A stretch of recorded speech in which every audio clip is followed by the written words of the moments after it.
Hi. So let's talk deadlines.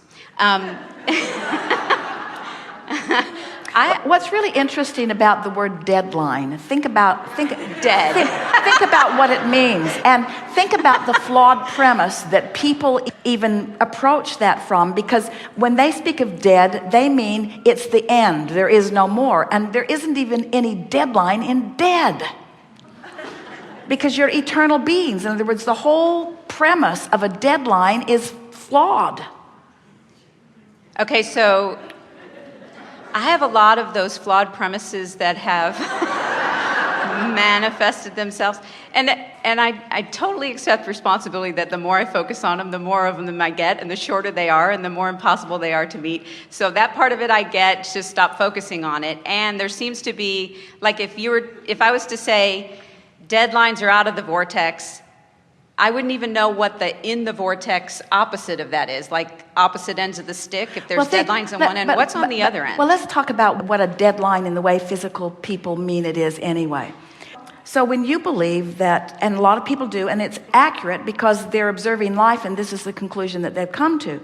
But when you say, I need to accomplish such and such in this much time, so that means I need to offer this much action to get this much result in this much time.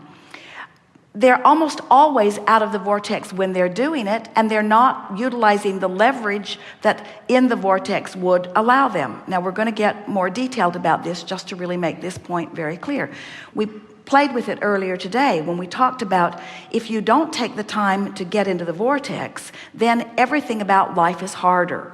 Everything takes more time. You have to go back and do things over again. You rendezvous with people that don't know what they're doing. In other words, when you've got this time crunch that you've got going on, it just gets worse and worse. It's like the more out of balance you get, the more out of balance you get. Where if you just sort of walk away from the behavior and the action, and you take the time to, no matter what, meditate, release, relax, soothe yourself back into alignment, next time you approach it, it will be easier for you.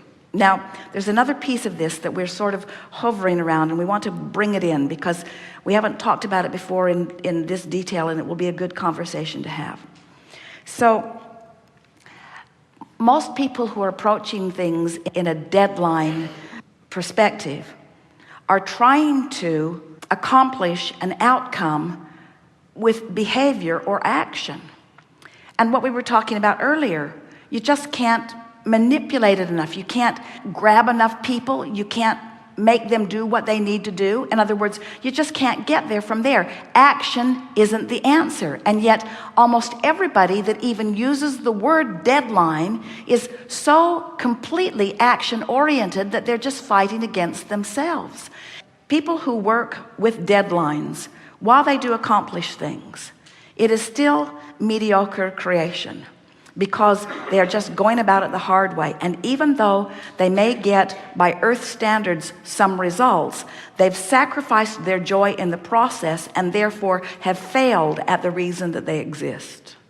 So a deadline is completely out of the vortex. Now let's consider the other side of that. Let's call it a lifeline rather than a deadline.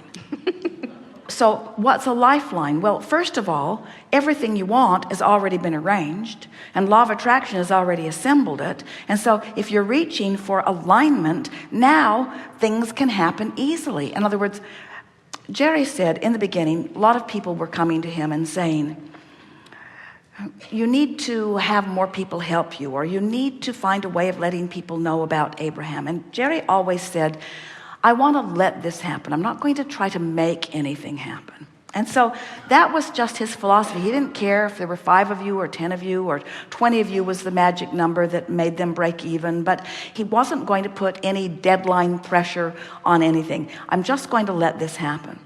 Then one day he said to Esther, she remembers it vividly, he said, I think I'm about ready to let this go. Meaning, I'm ready to just let it be whatever it be's. I'm not going to try to control it. I'm not going to try to hold it back. I'm not going to try to promote it. I'm just ready to let it be.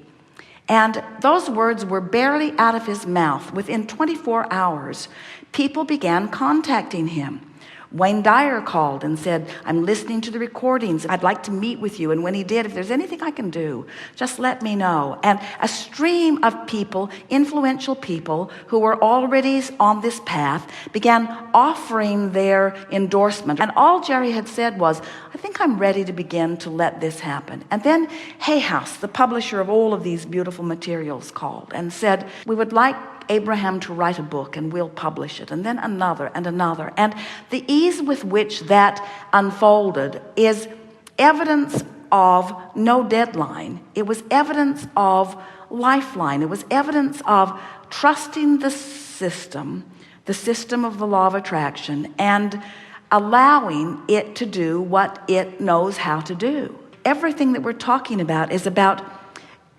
releasing the barriers between you and you, the lifeline of who you really are focused in this moment. That's everything, because who you are is confident, and who you are is worthy, and who you are is eager, and who you are is talented, and who you are in your physical body is particular, and who you are is choosing, and who you are is worthy. There is never a reason to try to push anything, because everything is unfolding in its perfect order.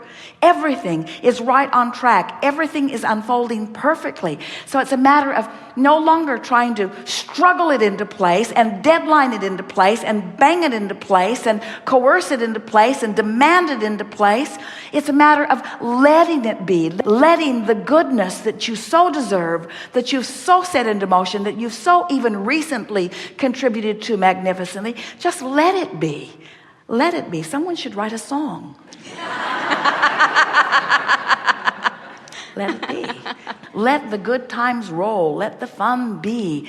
Let my attitude improve. Let the evidence be shown.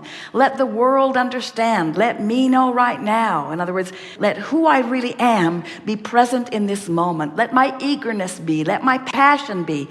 Let my clarity be. Let my balance be. Let my metabolism be. Let my well-being be. Let my cells do what they do. Let my children be. Let my nation be. Let my government be. Let the healthcare system be. Let the ecology be. Let the economy be. Let the good times roll. Let it be. Let the well-being be. Let the earth spin in its orbit in perfect proximity. Let it be. How involved in that are you? You're not involved in that. You let that be. You let that be. And you can let everything be in that same expectant of good things to be, because you've set it into motion. And the larger part of you knows it. And when you train yourself into that expectation, then well-being abounds always. Really good. Thank you.